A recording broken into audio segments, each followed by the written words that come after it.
What's up, wrestling card collectors? Welcome to another edition of WTCtv. Oh man, what a great one. I kind of actually been waiting for this one for a little while, actually. I think I even reached out to Mr. Lucas here from Panini some time ago, but I knew we couldn't do this by myself. I got Paul, the price guide, and Anand. How are you today, sir? I'm good, man. Nice to see you. Lucas, welcome. Thank you for joining us this morning. Nice to meet y'all. Glad to be here. I'm going to jump right into this right away. So like that, let's just go right ahead and start talking about this past year real quick. First up, I want to congratulate you guys on such a big success in our marketplace. I think Panini has really opened the eyes for a lot of collectors out there, brought a lot more eyeballs on our hobby, which is what we've always wanted. We wanted to be validated, taken seriously as collectors. And I think Panini's brought that to the table for us. And it's got to have been a crazy year. I mean, how's it been for this past year? One of the craziest. Like I can only imagine, Lucas, given what our world was like last year in 2022 with Panini, what your world must have been like. So talk to us about that. I mean, the last 12 months must have been a real whirlwind roller coaster for you, especially coming into the wrestling, from not being in wrestling and putting out the amount of stuff that you've done. How's it been? It's been crazy, but I mean, it's been a lot of fun too. And we've been lucky that we've been able to execute a good majority of the plans we had for these products, and most all of them have done very well so far. I know Panini, traditionally has had a very good presence of the retail, Walmart and Target and whatnot, and I think that's definitely helped quite a bit with getting the visibility out for the card products for the average consumer. Plus, the regular hobby consumer that's been buying products for over 10 years now, and I think it's been going very well. It's been certainly the response has been great. The response from the community has been fantastic. Like, I mean, it's a brand new day in a wrestling card world, and we're going to get into the different aspects of that. But go ahead, Tony. No, that's what I was going to say. It's been a little bit of a craziness in the sense that it's just a lot of products have come out, and I don't think that wrestling card collectors have been used to the level of, I think this the craziness overall. Like, I can't recall ever in all of my 35 plus years of collecting wrestling cards, I can't recall ever a time where it's so much commotion going on about wrestling cards. There's never been a time in history. No, I mean, it's just one release after another. It's like, it just seemed like after Prism, and then you had, Revolution, and then Select, and it was like one home run after another home run after another home run. It's like in some incredibly looking designs, and it's just been crazy. I mean, crazy, I think. Yeah. No, with WWE products, I mean, we don't have a ton of releases that we're doing. So with our really broad release count that we have at Panini, we're able to start off with, a huge banger with Prism, kind of get something a little more different, but still very collectible in Revolution. Another huge banger in Select. We had great success with the product Impeccable, with the on-card autos, the special numbered autographs. Those gold bars took off like they haven't really in any sport, quite frankly. We don't see some of those gold bar secondary market values in, basketball and football outside of the top 2 or 3, athletes. So, but yeah, we have a really deep library, and we're able to incorporate, lots of different designs, lots of different concepts, and a lot of great stuff.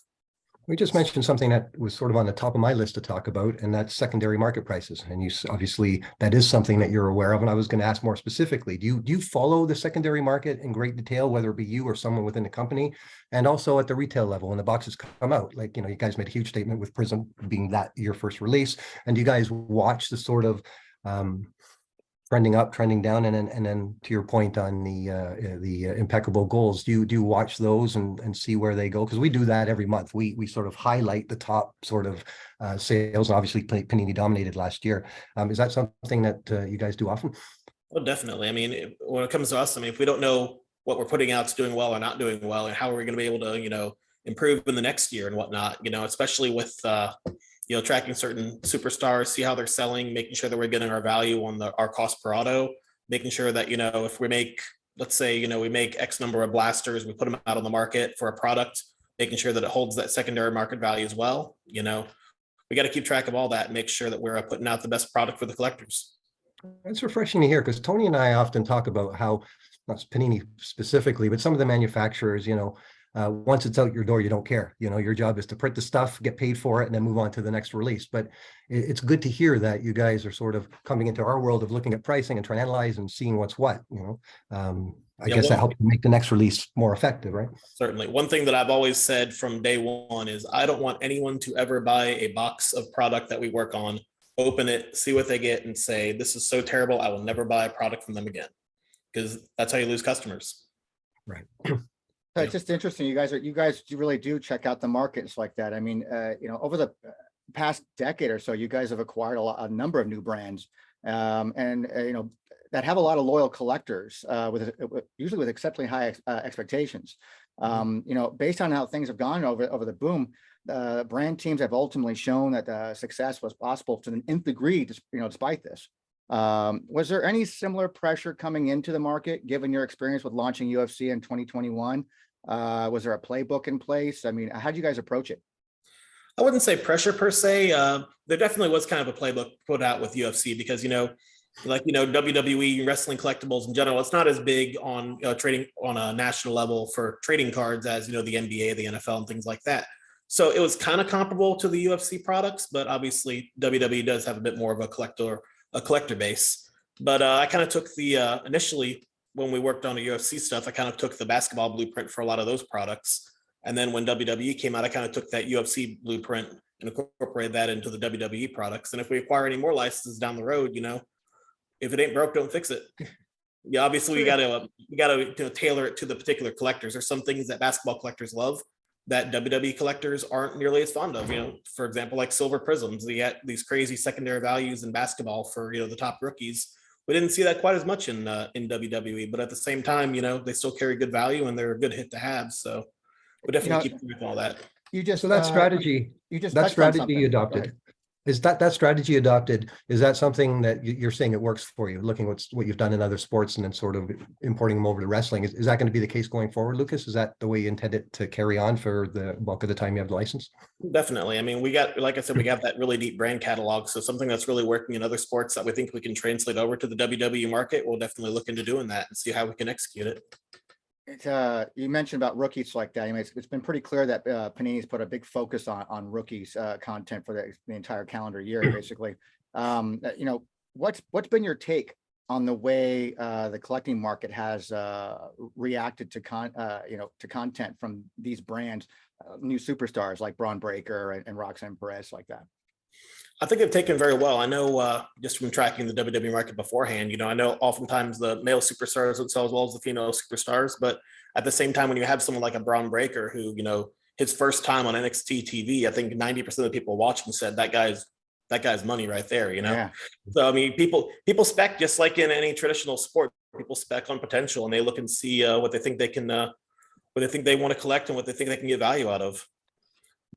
I think we're seeing speculating and prospecting in our hobby for the first time in many, many years. A lot of people are now, jumping on that bandwagon, I think, which is kind of cool to see because people start collecting things that you don't really expect them to collect. It's not the same, legends or your new guys like Roman Reigns and Seth Rollins, stuff like that. They're prospecting, which is really interesting to see in this market. Well, would you guys both agree that a lot of the new blood that's coming in would be geared towards the investment side of things, given that they might not have been wrestling collectors, but they're well aware of Panini and its various brands and the success that you can have in the hobby, buying, holding, that kind of thing? Yeah, there's definitely investors coming in, I'm sure. I mean, just like with any other license that we have, when you have a product like Prism that does well in literally every sport, the joke has always been that if we made, Prism badminton, it would still be able to carry a really high secondary market value just because of the brand name, nothing against badminton, but it doesn't have the marketability of sports, obviously. But you guys came out the gate with Prism, so that was an obvious statement to let everyone know, hey, we're here big time. Was that a conscious decision that go big or go home on number one? Definitely. That was, when we did the UFC one, I remember I'm like, I like this license, I like this idea. Let's start with Prism. And it went well with UFC and did very well with WWE as well. It's really our flagship brand at this point. I've always been in favor of putting out your flagship to start out the release calendar. I think part of that too is not only from putting up brands and names that are recognizable, but I think you guys also have hit it out of the park when it comes to actually, the types of images you guys are using for wrestling cards, which in a lot of cases are never seen before in wrestling cards. I mean, the photos that have been using the products for this year, have gotten rave reviews, from a lot of collectors. How do you approach the selection process here? Do you purposely seek out shots that haven't been seen before? Do you have to do like some sort of like a deep cuts roster you got to go through and try to pick out some really good looking pictures? I don't handle the photo part, but I know that what we normally do is we provide the design to WWE. They provide a bank of photos that can work with the design, and we have our photo team pick out the ones they think work best. And I think they've just done a really good job at finding the ones that maybe they really do track it and say, hey, this guy's had 3 different base cards in the last 10 years of that same photo. Let's try something else. I know I saw some of the belt collectors really excited about some of the shots in Impeccable for the Impeccable Championships for the older guys like Iron Sheik. I think it was like the green strapped belt. They hadn't Yeah. seen that in the card like ever for the most part. And You it's have your always hand nice in to any find of those that little stuff? Easter eggs like that.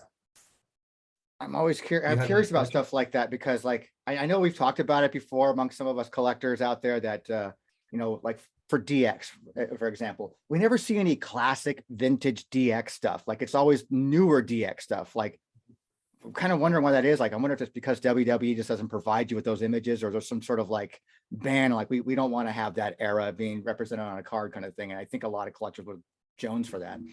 Yeah, I'm not sure about that, but I know I was kind of surprised with some of there was a road dog shot with the big X and a suck it in big letters on the front. I was like, can we use this? They're like, yeah. I'm like, okay. And I think those cards done really well. I mean, it's just part of the history of the product. I mean, the Attitude Era was a different era. We're not going to show, egregious stuff or anything like that, violence against women or anything like that. But I mean, it's just, the fun parts of the Attitude Era, Yeah. Do you And personally get involved in any of that, Lucas, in the selection process when the cards are being designed? I don't get involved in the selection process, but we do have a review process where we go through the routings. And if there's been a couple of times there's been a shot where I'm just like, that doesn't work. Can we have anything else? I try not to make the requests too often because, quite frankly, I'm not the photo guy. I'm not a photo expert. All of our Right. photo team, for the most part, it's all folks that have worked for major publications, major newspapers. They really have a good eye for the stuff. I So remember back in the day, Topps had to get rid of CM Punk's Pepsi logo on his tattoo and things like that. Is there still limitations to this day that you guys have to follow in that regard? not that many with WWF. I mean, just kind of the standard stuff, or WWE, I should say. The reason I said WWF is because we can't show WWF logos, things like that, Right. But for the most part, there's not too many limitations. now, there's some great images. I just love, like, there's a great one of Paul Heyman that you guys did. I can't remember where release it was from. Maybe I think I know what you're talking about. coming, hanging out the ring, like just looking right at the camera. It's just a great shot. That was his Prism Yeah. base card. I remember Yeah. seeing that on the routing. I was like, ooh, that's nice. That's a great looking shot. So Beyond the pictures, we should talk about the parallels, what you guys have done there. I mean, just the various levels, and we call it the zoo, all your different animals and things like that. How does that factor into the decision-making process? Is that again imported from other sports where you've seen success with, say, tigers and zebras and things like that, and you bring them over? Or is that something that you sit around your boardroom and you say, okay, here's what we can do that's cool and interesting going forward on this? It's a little bit of both. I mean, definitely a lot of stuff that's imported from other sports. But I mean, if there's an idea of something that hasn't been done before, I'll run it by a few folks and see what they think about it. For the most part, I'd say the parallels. I mean, it can kind of be kind of wonky, like tiger, elephant, that kind of stuff. But if there's a collecting base for it, we're more than willing to put it out and see how the collectors respond. Well, there's a collecting base, all right, as Oh, we've yeah. discovered over this past year. The parallel world went from here to here, obviously, with you guys coming into the space. But it's incredible. And, just in terms of values, Tony and I on our monthly show, we tend to look at the upper end stuff because we like looking at the sexy 5-figure sales and saying, hey, this is how wrestling is doing. And I refer to it of that magic week in April when you guys first came on the scene. And we actually that month had to pull out all the Panini Prism product and treat that separately than the monthly stuff that we looked at, because you guys were just shattering it one after another, after another, after another. It was crazy. So yeah, it was insane. I remember just popping on eBay and just looking around. It's like, wow, just scrolling through, just Tony and I that first day, remember Tony, that text on that very first color blast? Yep. And I'm like, well, here we are. Here we are. Yeah. We're on this roller coaster. I came in with high expectations for the license, but I mean, it really did, the collecting base really knocked it out of the park with the secondary market sales early on. I'd like to think that we built a product that was worthy of their purchase. Yeah, because the collecting public can be hard to please. Okay. And it's pretty obvious that Panini was expecting a polarizing response from such a passionate collector base. What was your guys' reaction to seeing how collectors responded to each new release as they kept coming out? I didn't really have like a strong response either way. I think people, for the most part, kind of expected, roughly 6-7 programs, kind of a, lead with the stronger brands. We're not going to, pull something really from the deep in the archives for the first release year, but at the same time, that gives us the ability to pull stuff out in years 2, 3, 4, and down the road that can mix things up a little bit. Nice. They say like, 2023, here we are now. And, they always say it's really hard to make a good sequel, and Panini has always been, likes to go bigger and better with each passing years like that. How are you guys, how's the team aiming to make 23 cards even more successful than 2022? I mean, do you guys look at the upcoming calendar differently? I'll call it Panini 2 Electric Boogaloo, second year. I mean, we definitely looked at the calendar, looked and seen what worked, what hasn't worked as well. And there are some adjustments. Can't break any major news here, but there is going to be at least one brand name change out. And I think it's going to be for the better. Definitely one from our archives that's going to, I think collectors are really going to gravitate towards, with on-card autos as well, too. Well, that's always nice. On-card autos are always the best thing, I think. Mm-hmm. Yeah, you talked a bit ago about the master set collecting. Well, you're talking to a master set collector. I've been doing it since day one. So I'd like to address sort of the size of some of these master sets. And again, we get that you're importing them from other brands and stuff, but the first release, the first Prism release was 200 pieces and 150 base cards in the second. But then here comes Select. When we get to the retail, we're up to 400. Now we're getting, it's getting a little expensive, a little difficult to put this stuff together. Within 6 or 7 pieces of finishing impeccable now, and it's been a real bear. And you know what, my friend, I've thrown in a towel for Chronicles, because to chase those galas down, to get 500. So my question is and this has been said before, Luke, and it's not meant to be a negative thing, but it's been said that Panini may not expect people to actually complete the sets, to actually collect them all. Can you comment on that? Because that seems like a bit of not a sad thing, but a bit of a shame that you guys are putting out sets that you may be thinking that, well, no one's going to put this together. But is that in fact the case? Am I wrong on that? Well, I mean, it's one of those things where, like, in theory, you could put any set together as long as there's enough cards. And obviously the galas are low. That's just the gala brand that we did back in, I think, 2014. That was the big hook, was the rookies were to 8. We try to keep all those older brands alive in Chronicles. I would say that I applaud anybody that can put together a complete set of anything that has, short elements like the Select ring sides or the gala rookies, or in the impeccable, the special impeccable auto sets, impeccable championship signatures, where there is a 1 of 1 in there.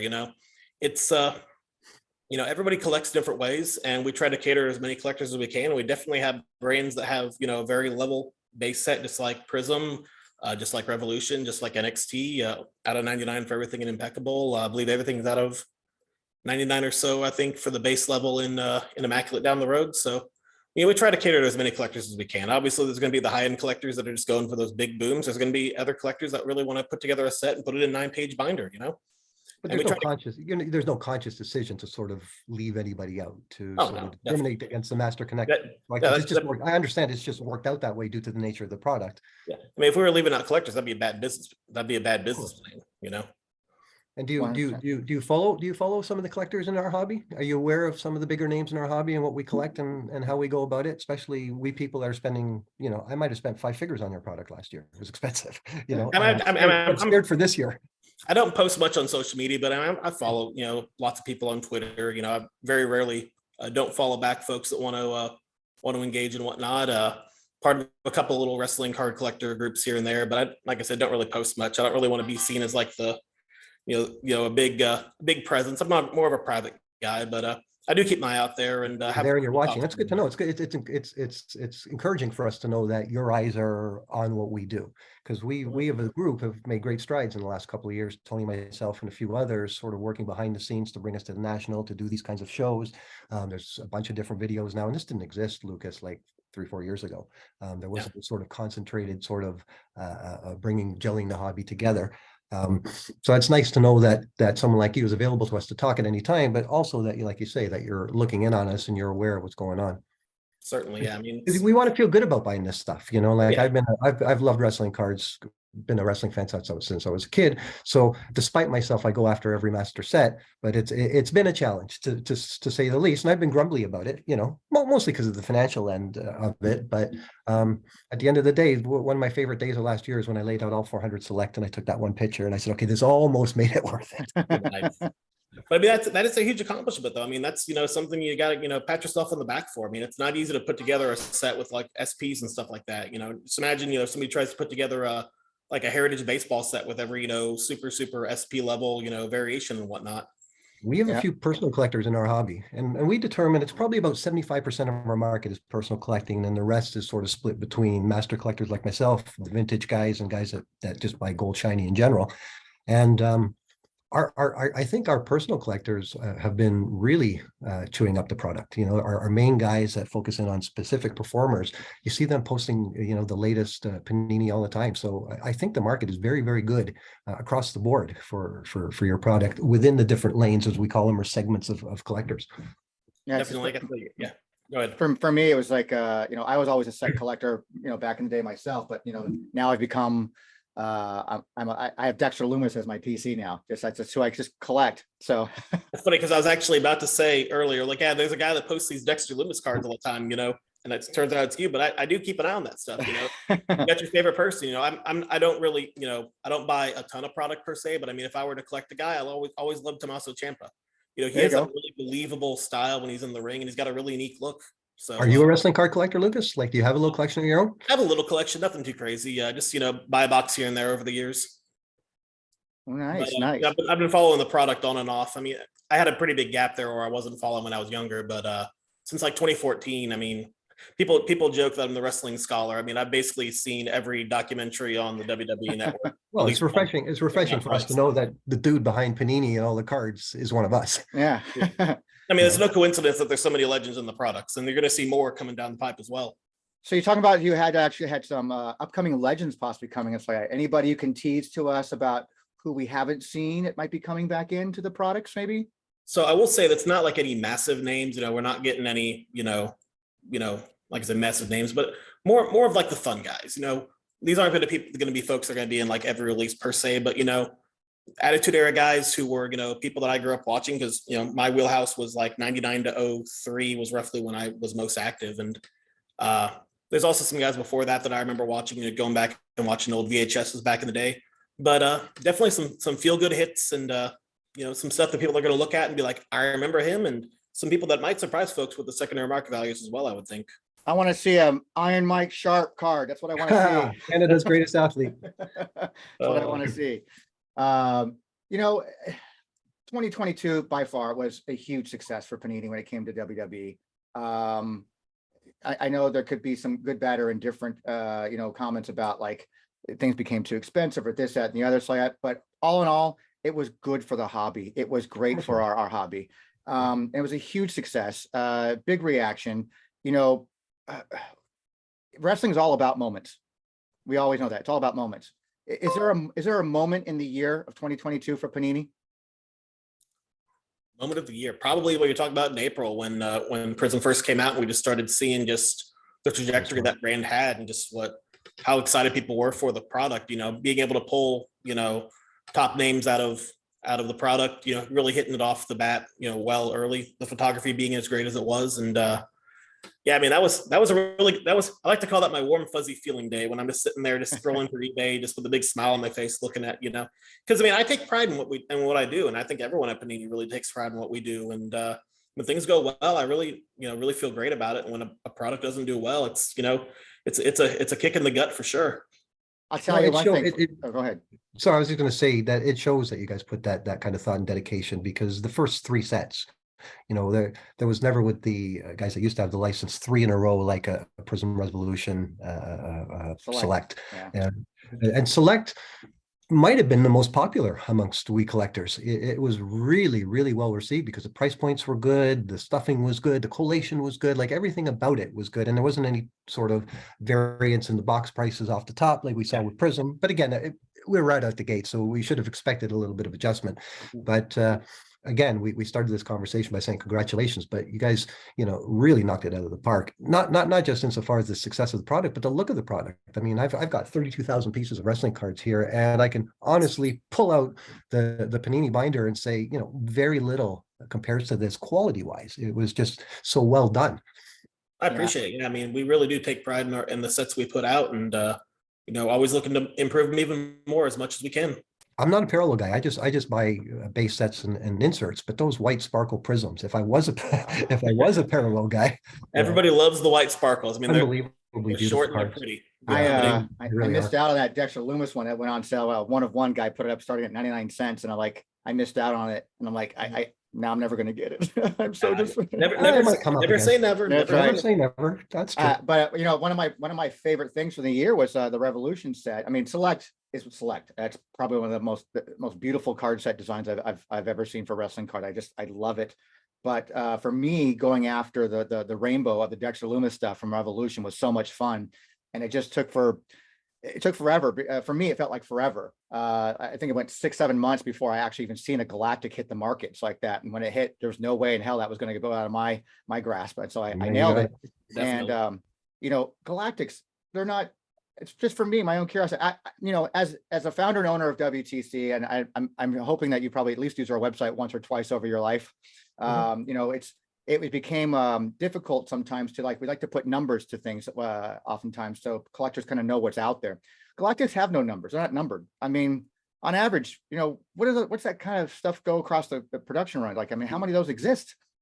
Well, I mean, it depends brand to brand. If you're talking about the Galactics in general, obviously, I won't be throwing out the exact number, but I mean, it's definitely very SSP'd. It's not something that you're going to be seeing, you know, just, you know, we're thumbing through a dollar box at a card shop for sure. I mean, well, with it not being numbered, sometimes you do find that stuff in a dollar box because they don't know what they got. But that's the advantage of the buyer right there. Yep. Yeah, exactly. So, I mean, it went 6-7 months before I saw one hit the market, got it. And not even a week later, another one hit the market. And I got that one too. So it's fun. Yeah, there was Lucas, one you that guys- there was one that I definitely had to get. I actually saw it at this place, but was the Galactic of the Stooges. That was Nice. one for the tag team stuff. I'm just like, oh, I remember loving when Patterson and Briscoe came out back in the day with the Mean Street Posse and all that stuff. I tell you Can I that stuff like that has actually changed, has made us change WTC in the sense, since Panini got the license, we've had to change the way we present our checklist going forward. And that's due to Panini's extensive list of parallels.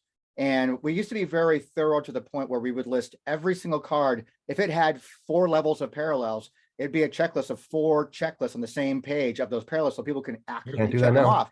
Can't do that anymore now because those pages become like, you know, see other Books. website for more information. It's too much. So we've had to learn how to you know, truncate that stuff into something that was a little bit more manageable. And now it's kind of making us kind of go back, you know, with Chuckster and stuff like that, you know, helping out, going back and like redoing all the older checklists that had a lot of parallels, you know, the old TriStar stuff from the old TNA stuff, and even some of the later top stuff. It just becomes, we have to try to make it a little more organized. And I'm actually kind of liking that now. I used to be opposed to it, but you know, Panini's even, you know, changed the way we do things on WTC. So. Absolutely. Yeah. Lucas, can I ask about the European debut set? Is that nothing to do with you guys, or is I know a little bit about it. I can help out some. I love it I was actually. wondering, is your hand in it, or is that completely We Europe? we did the checklist and the drop rates and the design. That was about it. I think it was all printed overseas and I packaged. have to say, I like that set, and I like the NXT set because that takes us back to non-shiny, more affordable kind of stuff. Is there going to be more? Well, obviously, there's going to be more of that stuff, but is the mix going to be sort of similar to what it was like this year? 4 or 5 of the bigger brands, and then maybe a couple of the.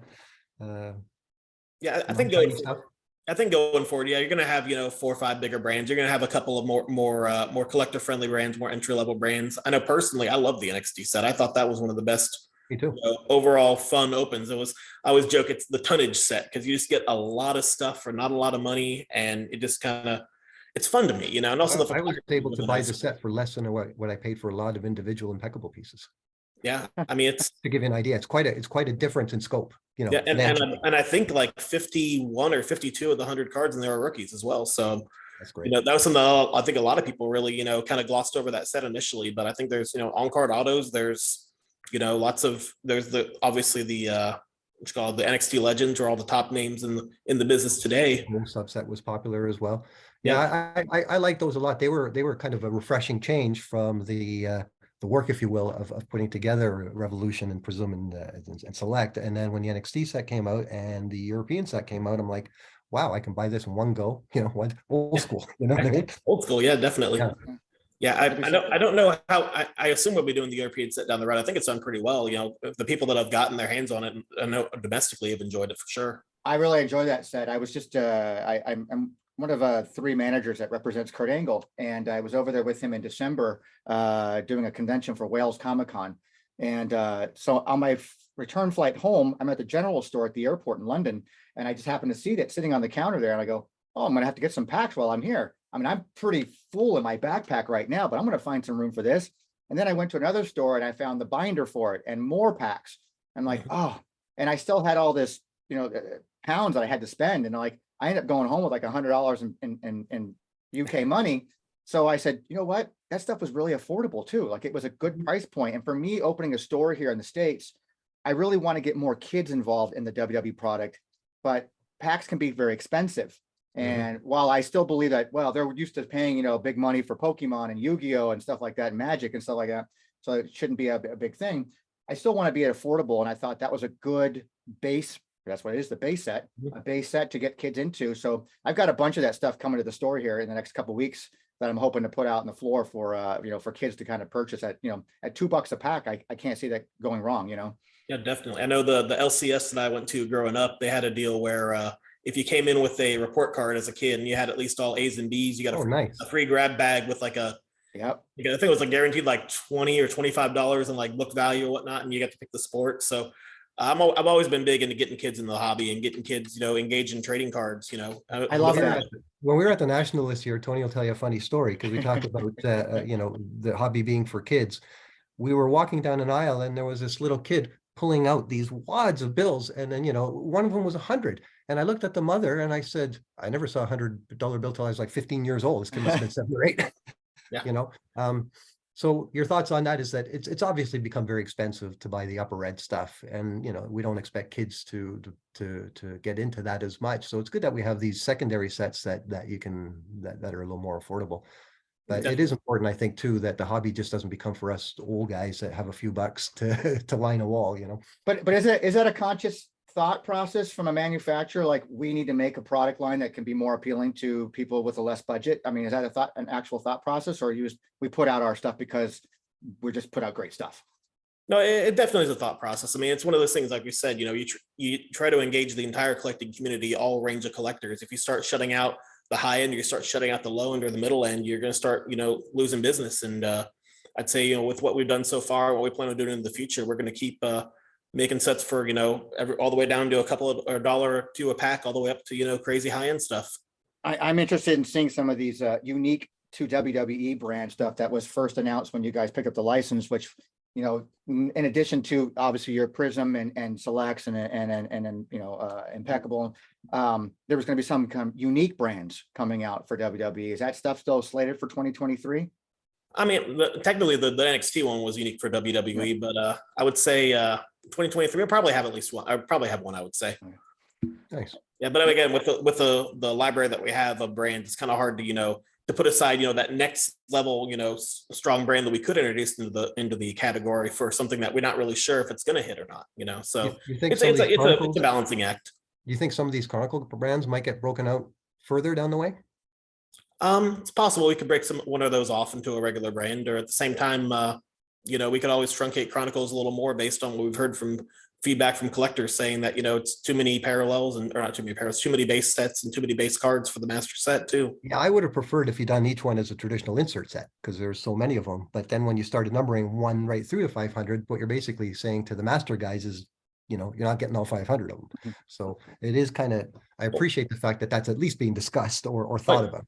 Certainly. Like I said, we try to cover all the levels of collecting. And in theory, 8 of the 8 master set collectors could get it, but I know what you mean. It is, yeah, you know what I mean. It's definitely not an easy task by any stretch. Well, to get Chronicles, you're going to be $5,000 just into the Gallius, probably, and then when you get into the National Treasures and the 1-of-1s, like we're talking 5 figures to put that set together, which is not a set for kids, obviously. No. Oh yeah, no.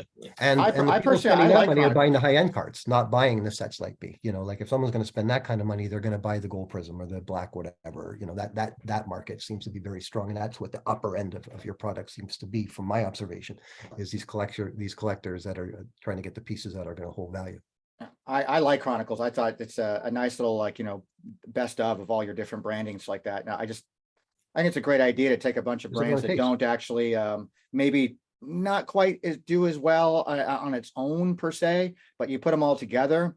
I think it's cool. I think it's a cool thing. Like, you know what? Maybe I only like Donruss stuff. I'm just gonna collect that Donruss section. That's it. I'm done with that. I like that concept actually, but I'm not a master set collector anymore like I used to be. So I sympathize with Paul in that respect, but I tapped out in 0506 when Topps got the license. I'm like, I can't even handle the 3 levels of parallels they had then. So I'm just kind of, you know, I just kind of stopped collecting for a while and got things over the years. And then, you know, in the last year and a half, 2 years, started getting into just PCing Kurt Angle and Dexter Loomis. That's pretty much all I do. And I'm thankful. And for me, my wallet thinks that Dexter Loomis isn't even in Chronicles. So, and which I'm surprised that, you know, my buddy Zan, he's got his Carrying Cross stuff. At least he gets the first taste of Panini stuff with Carrying Cross and Chronicles. Yeah. Honestly, Chronicles, that's the brand where, if you know, we'll want to put one word to a brand: fun. Whenever I open Chronicles, I have a smile on my face, because it's one of those, you obviously with everything, you never know what you're going to get. With Chronicles, it's just a potpourri of just different taste stuff. of everything, which is great. Yep. I love it. I remember Tony, speaking of back then Topps, when you gave out the first time I saw a refractor, then an X-fractor, and then a superfractor. That's when I knew it was all over. I'm like, yeah, I know where it goes from here. Yeah, but you've maintained it since 2005, 2006. So I've tried, but you know, and I think I'm doing well with the Panini product, and I'm in for the fight this year, but you know, just gonna have to pick my battles. That's all. Yeah. It's been crazy. Lucas, can I ask you to, you know, this is a personal thing for me, and I don't know if you're going to be able to help me with this or not, because no one at Panini ever has been able to help me with this. Oh, I know where we're going with this.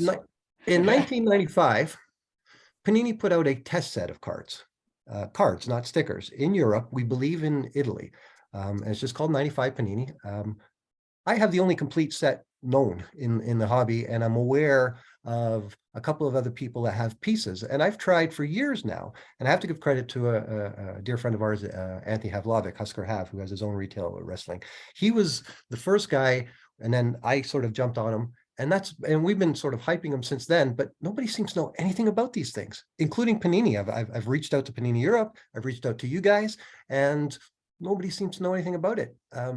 How would I go about finding out what's the story with these? And I know you don't get print runs, but they were obviously short printed, and they're one of the most beautiful sets you're ever going to see. It's a shame that we don't see them more often. We don't know about them. Yeah, that'd be one. I mean, I'm aware of the cards. I've seen them here and there. You know, obviously not much, as you said. They're very short. Sure. That'd be best for, like I said, Panini Europe. But I mean, if Italy's not really sure They what don't I know. mean, yeah. So is that lost to history? Is it on us to sort of keep the legacy of that going? That's probably on the collectors to keep the legacy going. I would say that's one. You know, 28 years later, I'm not sure how many people in Modena are still with the company that were part of that set in the first place. So Right. yeah, I hate to not have a good answer for you on that one, but at the Well, very Tony- least, so you can Tony and always. I- Go ahead. Tony and I and two others, and Chuck and Anthony, we kind of catalog everything, archive. I shouldn't say everything. We try to be as complete as we can, but it's difficult. And the Panini set, there's another one that came out called the Rack Roast Beef set, which was something that came out in '79, and it's very, very rare. As far as we know, there's only 1 or 2 complete sets. But if you look at these Panini cards, it's 100 cards, and you know the rookie cards of Triple H, you know, some fantastic stuff in there. Yet nobody seems to know anything about it, and I'm always popping up. What about 95 Paninis? But it just seems to have gotten lost to history. Yeah, my guess would be it was probably just a test set that they weren't able to get a full license for. Maybe somebody at Beckett might know about it. I mean, that'd be the only other route I can see. I've been asking about them now for years. You know, I'm the expert on them now, as it turns out. You know, and it's weird, because I would think, well, Panini must have some sort of record somewhere. There has to be. Yeah, well, one would think that, but that's the same case when we talked about Topps and their WCW license back in the late 90s, 98, 99. And they just didn't keep records of that kind of stuff back then. Like, you know, WCW was just a fun little license to have that, you know, if they got autographs for it, they got autographs. They didn't. And it was just, it was a cheap, you know, license to have for them back then.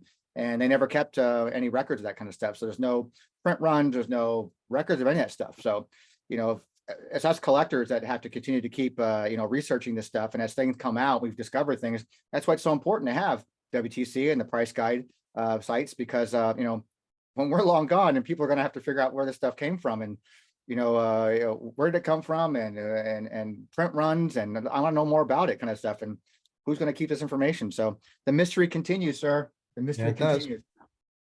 Yeah, it's certainly great for collectors to be able to, you know, keep the legacy of some of those you know, but not can't really think of another word besides kind of more obscure brands that a lot of collectors aren't aware of.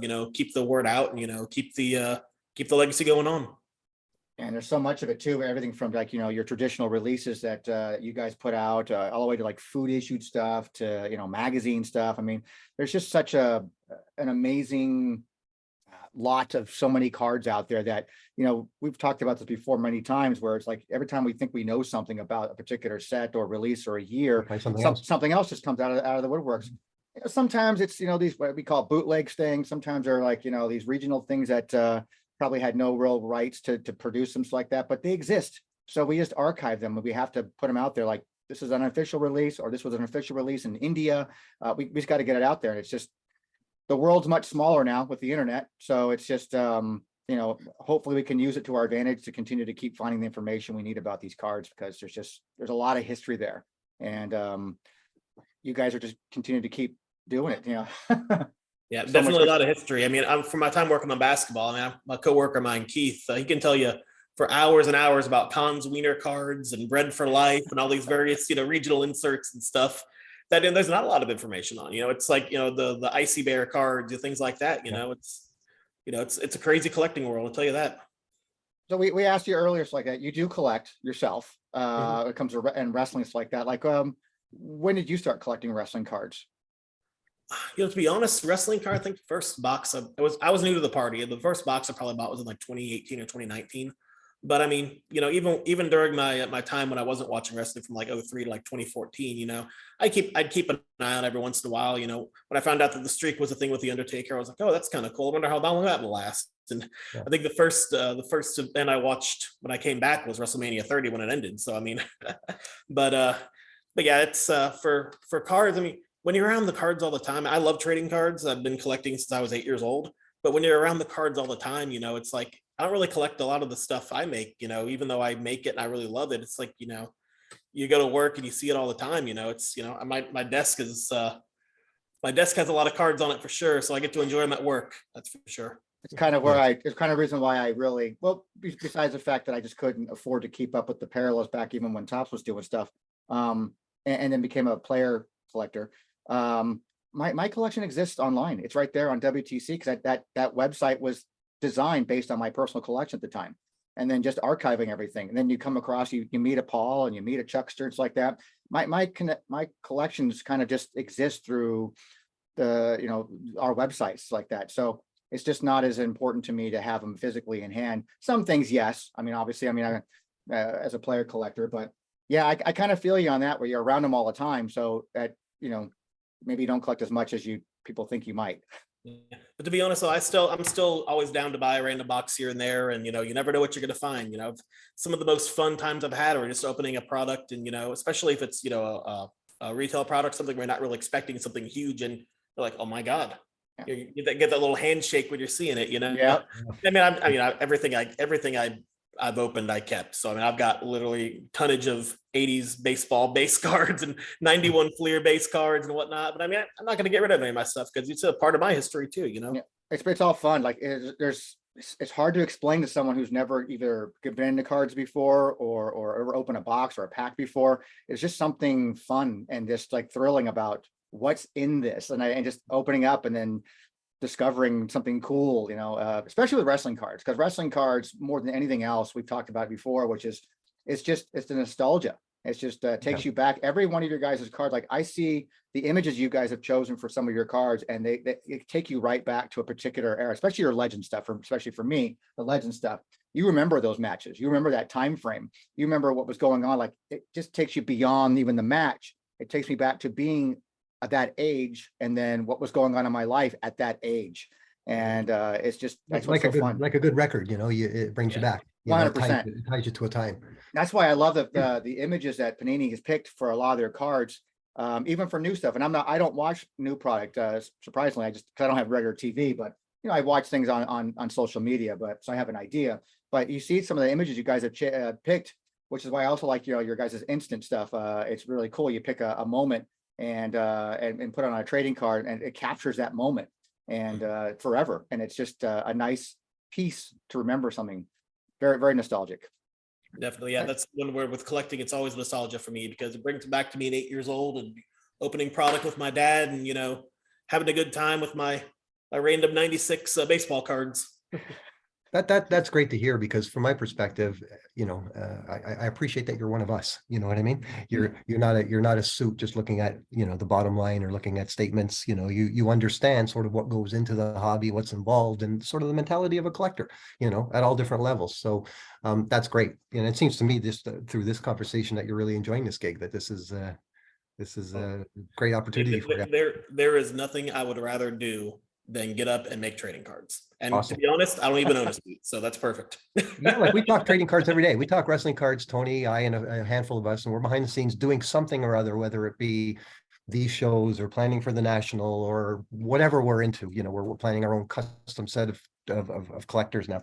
And it's fun, it's the camaraderie, the fact that we're all wrestling card collector or all wrestling fans, and it allows us to take that enjoyment of wrestling and our enjoyment of collecting and marry them.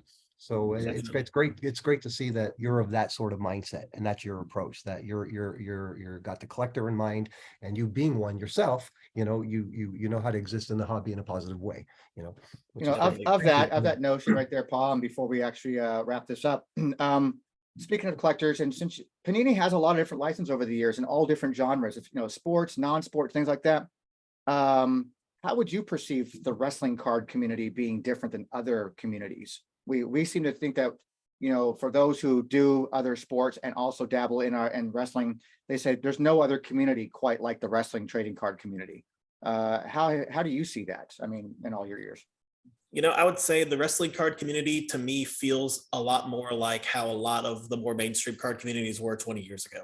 I think there's a lot more camaraderie. I think there's a lot more, kind of swap meet style deals, people, showing off their collections, and not just, showing off, high-end PSA 10 kind of stuff. Hey, this is my, this is a card that I'm passionate about, or this is a superstar that I'm passionate about, or this is a set that I'm passionate about. And really just, it's not for a lot of wrestling collectors, it's not really about the money here and there. It's about the product and the feelings that you had when you opened the product and the feelings you had watching it on TV and kind of reliving it through the cardboard, more or less. I mean, could that just be a function of growth in the other sports that we just haven't gotten there yet? They've gotten so big that it's difficult to have that sort of small homogeneous community. It's possible. I mean, we'll definitely see, in the next, 10, 20, 30, 50 years. Sure. So, I would love for, anything that, we work on to be able to grow. But at the same time, there is kind of a wholesomeness to, the wrestling community and also the UFC card community and everything, where it's, it's not all about the massive stuff. It's about collecting as well. Yeah.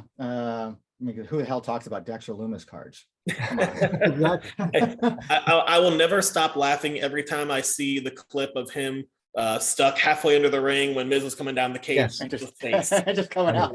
Getting at you. and I've been very transparent about my love of collecting his cards. Never seen the guy wrestle in my life. You just like the look of him. Yeah, and I just randomly picked a guy. I'm a Kurt Angle collector, and I said, you know what? I need to find someone modern. Zan's got his Karrion Kross.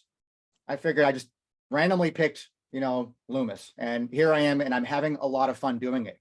Having not even seen a match, never heard the guy speak. I mean, has anybody? I mean, nothing. I just enjoy picking a lane of this particular person and having a lot of fun going there. And you know what? That also, it goes back to the community.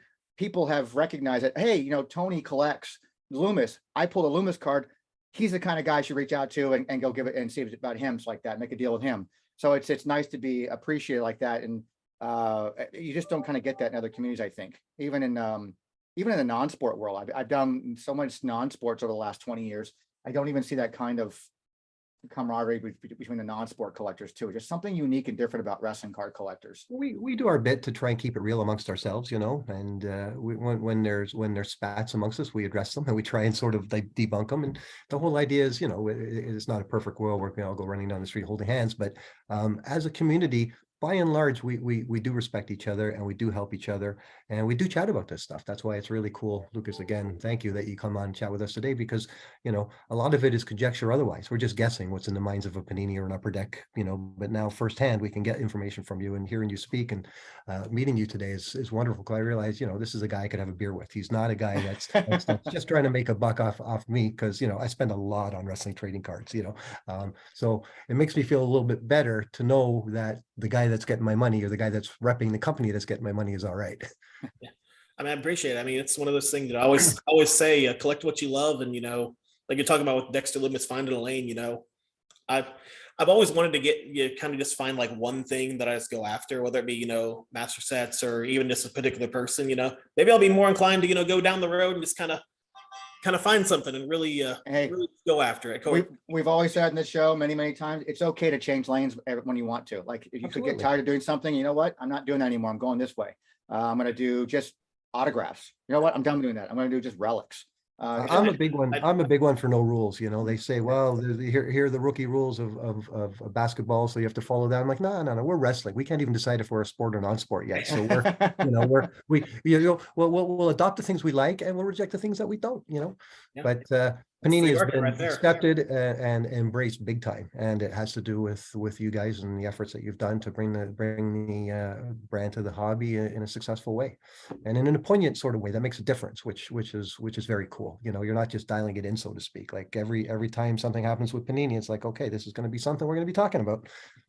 I'll tell you, the way that my brain's wired, I'm just not even capable of dialing it in, just in general. Yeah.